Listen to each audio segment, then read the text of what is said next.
insan beriman yang kuat itu khairun wa ahabbu ilallah, dipandang lebih baik dan lebih dicintai oleh Allah, minal mu'minid dhaif, dibandingkan dengan orang yang mengaku beriman tapi lemah.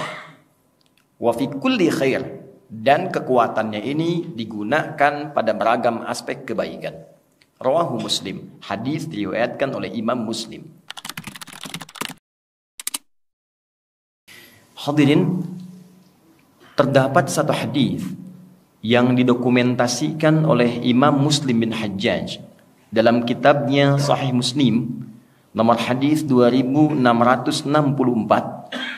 dan tersambung sanadnya, silsilah periwayatannya pada sahabat mulia Abu Hurairah Abdurrahman bin Sahr radhiyallahu taala anhu dari Nabi sallallahu alaihi wasallam bahwa satu ketika Nabi memberikan satu nasihat kepada kalangan sahabatnya. Di antara kita seringkali ingin minta nasihat kepada ulama, minta nasihat kepada tokoh. Hadis ini memberikan kesempatan kepada kita untuk mendengar langsung nasihat dari Nabi Agung Muhammad SAW.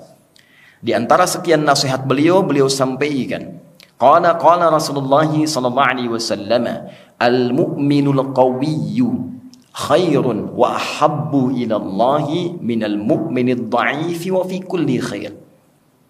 Al-mu'minul qawiyyu, insan beriman yang kuat itu khairun wa ahabbu ilallah, dipandang lebih baik dan lebih dicintai oleh Allah, minal mu'minid dhaif, dibandingkan dengan orang yang mengaku beriman tapi lemah. Wa fi kulli khair, dan kekuatannya ini digunakan pada beragam aspek kebaikan. Rawahu Muslim, hadis diriwayatkan oleh Imam Muslim. Hadirin, hadis ini menurut para ulama setidaknya memberikan kesan positif yang ditekankan pada 3 aspek. Kesan positif ini dikhususkan oleh Nabi SAW pada sifat orang beriman, seakan ingin memberikan sebuah kesan bahwa jika ada orang mengaku beriman, maka ia tidak akan lepas dari sifat ini. Jika Anda datang ke Jumat ini dan mengatakan saya termasuk yang beriman ya Rasulullah, maka buktikan keberimanan kita dengan setidaknya memenuhi sifat yang diterangkan oleh Nabi SAW dalam hadis berikut ini. Satu aspek pertama disebutkan oleh para ulama yang dimaksud insan beriman yang kuat itu, yang paling pokok adalah kekuatan spiritualnya, kekuatan imannya. Kuat fisik, bagus. Kuat intelektual, bagus. Tapi dasar yang paling pokok adalah kekuatan spiritualnya, kekuatan imannya. Yang dengan iman itulah kemudian melahirkan satu buah yang disebut takwa, dan takwa itulah akumulasi semua sifat kebaikan yang melekat pada diri dan jiwa manusia. Jujur itu sifat, sabar sifat, rendah hati sifat, penyayang sifat. Akumulasi seluruh sifat itu dalam bahasa Al-Quran, bahkan di standar bahasa Arab sekarang disebut dengan takwa namanya. Sumber takwa dasarnya ada pada iman. Untuk itulah ketika Al-Quran membuka pertama kali kata takwa, disandingkannya dengan kata iman. Dzalikal kitabu la raiba fi hudal lil muttaqin. Siapa orang takwa yang dimaksud di sini? Alladzina yu'minuna bil ghaib, yaitu orang yang meyakini, memiliki iman kepada Allah walaupun belum tampak dalam pandangannya. Iman disandingkan dengan takwa.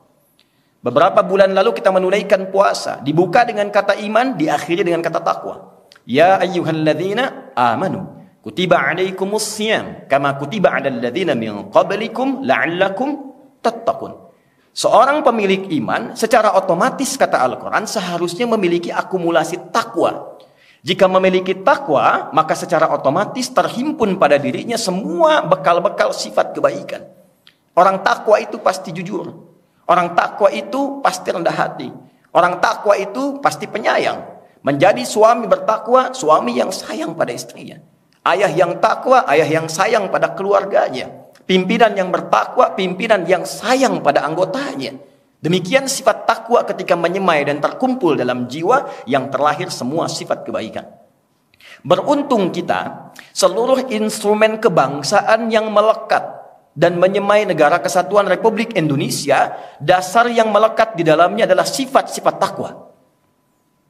Kita mendapati dalam Undang-Undang Pendidikan misalnya, di Undang-Undang Sisdiknas nomor 20 tahun 2003, dari pasal menimbang ada 5 poin. Poin keduanya langsung menegaskan Undang-Undang Dasar Negara Republik Indonesia tahun 1945 mengamanatkan pada pemerintah mengusahakan menyelenggarakan satu sistem pendidikan nasional yang meningkatkan keimanan dan ketakwaan pada Tuhan Yang Maha Esa, baru mencerdaskan kehidupan bangsa.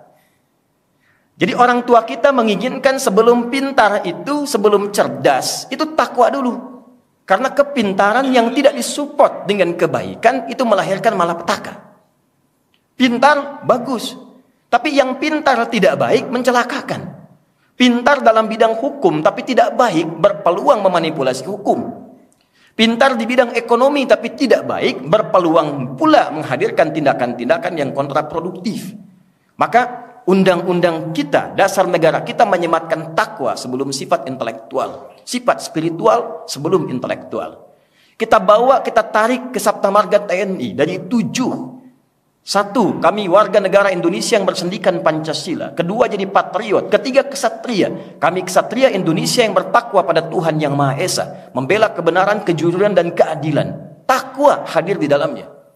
Dibawa kemudian ke Polri. Dari Tribrata yang pertama, kami polisi Negara Kesatuan Republik Indonesia yang mengabdi pada nusa dan bangsa dengan meningkatkan ketakwaan pada Tuhan Yang Maha Esa, takwa.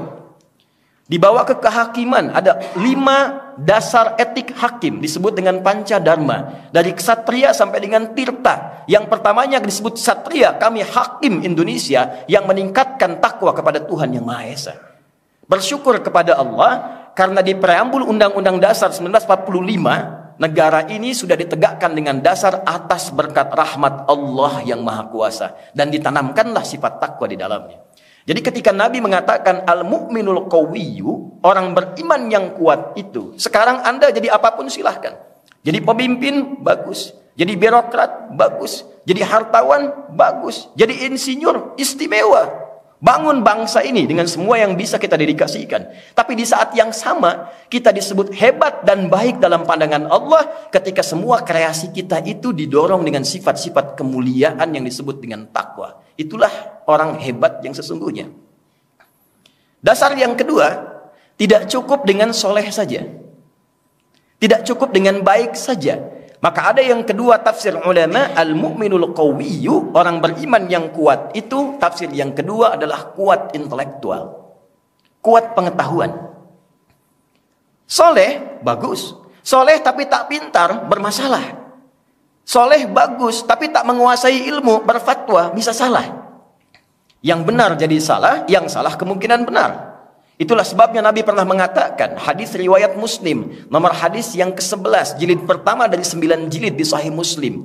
Ketika Nabi mengatakan, sayati alaikum unasun au kama qala, akan tiba satu masa, segolongan manusia datang, yuhaddithunakum bima lam tasma'uhu wa la yasma'unahu aba'ukum. Datang orang-orang seperti kelihatan pintar, seperti kelihatan soleh, tiba-tiba jadi ustadz, jadi kiai, standarnya tidak ada, memberikan fatwa, fatwa yang mengagetkan, membuat kita heran, apa seperti ini ajaran agama? Kata Nabi, jangankan Anda yang heran, orang dulu pun kalau dengar ikutan heran.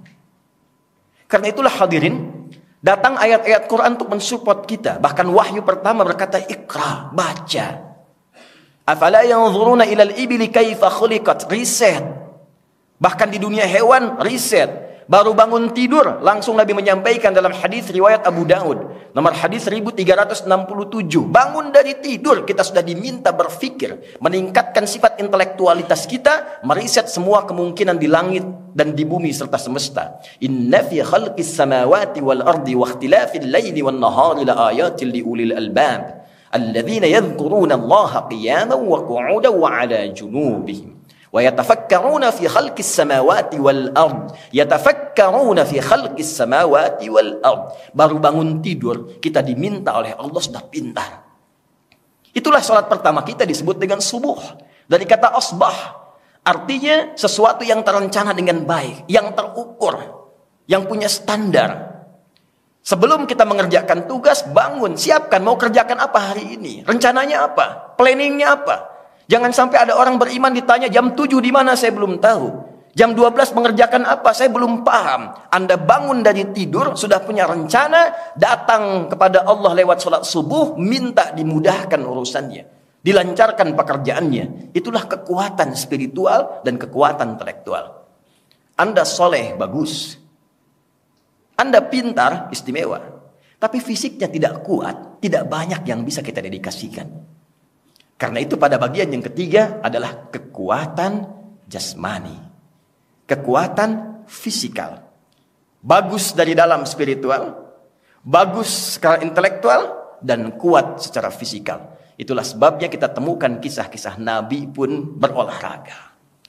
Nabi bahkan bergulat. Nabi kadang-kadang balap lari dengan istrinya.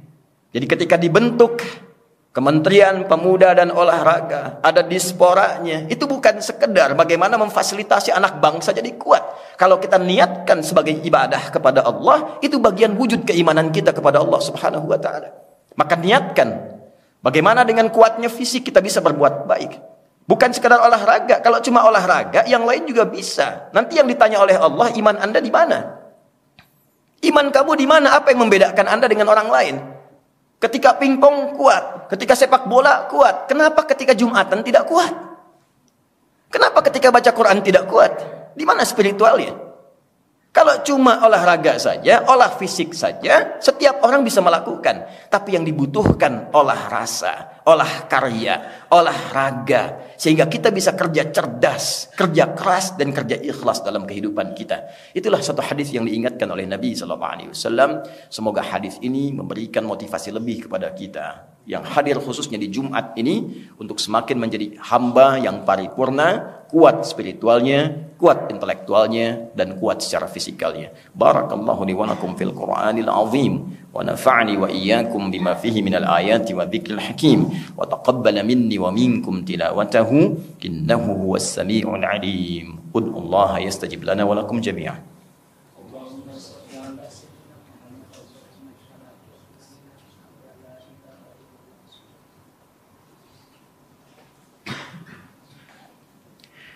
Alhamdulillah wassalatu wassalamu ala rasulillah wa ala alihi wa sahbihi wa mawala amma ba'd faya ibadallah usi nafsi wa iyyakum bitaqwallahi faqad fazal muttaqun fala tamutunna illa wa antum muslimun nashhadu an la ilaha illallah wahdahu la syarika lah wa nashhadu anna muhammadan abduhu wa rasuluhu alladhi la nabiyya ba'dah faqala ta'ala inna allaha wa malaikatahu yusalluna 'alan nabi ya ayyuhalladzina amanu sallu 'alaihi wa sallimu taslima. Hadirin, untuk menutup khutbah ini, mari kita bersama menyempurnakan dengan berdoa kepada Allah Subhanahu wa taala dengan hati yang khusyuk, jiwa yang lapang. Semoga doa kita dikabulkan oleh Allah dan menjadikan setidaknya kita mampu memahami dan mengamalkan materi Jumat yang kita dapatkan di hari ini. Jumat bukan Anda datang, duduk, mengantuk, kadang tertidur, lantas sholat 2 rakaat dan pulang. Bukan. Jumat duduk, kenali siapa yang duduk, bangun sinergi di antara yang duduk, dan bawa solusi dari pencerahan yang didapatkan saat kita duduk. Untuk itu mari kita bermohon pada Allah, semoga doa ini dikabulkan oleh Allah Subhanahu wa ta'ala. Allahumma nahmaduka hamdan syakirin, hamdan da'imin, hamdan yuwafi ni'amahu wa yukafi'u mazidah. Ya Rabbana lakal hamdu wa lakal syukru kama yanbaghi li jalali wajhikal karim wa li'azimi sultanik. Allahumma salli wa sallim wa barik ala habibikal karim, rasulikal mustafa al-amin, sabiyyina wa sayyidina Muhammadin wa ala alihi wa sahbihi ajma'in. Rabbana inna nas'aluka bi asma'ikal husna wa sifatikal ula. Ya Allah, kami bermohon kepadamu dengan segenap kemuliaan dan keutamaan yang melekat pada nama-namamu yang mulia. Ya al-ghafirul ghafarul ghafurur rahim, la tada' lana fi maqamina hadha dhanban illa ghafartah. Ya Allah yang maha pengampun seluruh jenis dosa, mohon jangan biarkan setiap hamba yang berada di Jumat ini yang datang dengan dosa, kecuali Engkau gugurkan seluruh dosa-dosanya. Wala hamman illa farajtah. Jika ada yang datang ke Jumat ini dengan kegelisahan dalam hatinya, jangan biarkan dia meninggalkan Jumat ini kecuali Engkau telah tenangkan dan damaikan keadaan jiwanya. wala 'asiran illa yasartah. Ya Allah, dari sekian yang datang Jumat, Engkau yang Maha mengetahui, boleh jadi ada yang datang membawa kesulitan dalam hidupnya. Maka mohon dengan keikhlasan Jumatnya, hilangkan dan mudahkan seluruh kesulitan hidupnya. Allahumma ya arhamar rahimin, ihfadna wahfad biladana Indonesia al-mahbubah waj'alha baldatan thayyibatan wa anta tardaha. Ya Allah, mohon berkahi negeri kami, jaga Indonesia ini dan berikan kami kemampuan untuk bisa memakmurkan negeri ini sehingga menjadi negeri yang Engkau cintai dan Engkau ridai. Allahumma ihfad umara'aha waj'alhum udala. Ya Allah, mohon berikan hidayah kepada para pemimpin di negeri ini, yang dengan itu mereka bisa bijak memberikan berbagai putusan dan meringankan hisab mereka saat kembali kepadamu ya arhamar rahimin. Allahumma rzuq ya Allah, warzuq fi qulubina al-hubba li ikhwanina Indonesiyin minal umara wa syu'ab. Ya Allah, tanamkan rasa cinta dalam diri kami untuk mencintai seluruh bagian lapis penduduk di negeri Indonesia yang kami cintai ini. Jauhkan kami dari perpecahan, satukan kami dalam kebaikan, tanamkan sifat saling mendoakan dari kami rakyat kepada pemimpin, pemimpin kepada rakyat, kepada kami seluruhnya untuk membangun negeri ini. Allahumma hafadh ya Allah ulama'ana waj'alhum mukhlasin lakaddin. Ya Allah, mohon jaga dan cintai para ulama kami. Cerahkan hati mereka untuk menyatukan umat yang berkemajuan dan jauhkan dari perpecahan ya arhamar rahimin. Allahumma barik ya Allah hadzal makan wa barik man amila fi wa barik man assasah ya Allah waj'alhu makanan mubarakan. Ya Allah, jadikan masjid dan seluruh tempat di area diaspora ini sebagai tempat yang Engkau berkahi.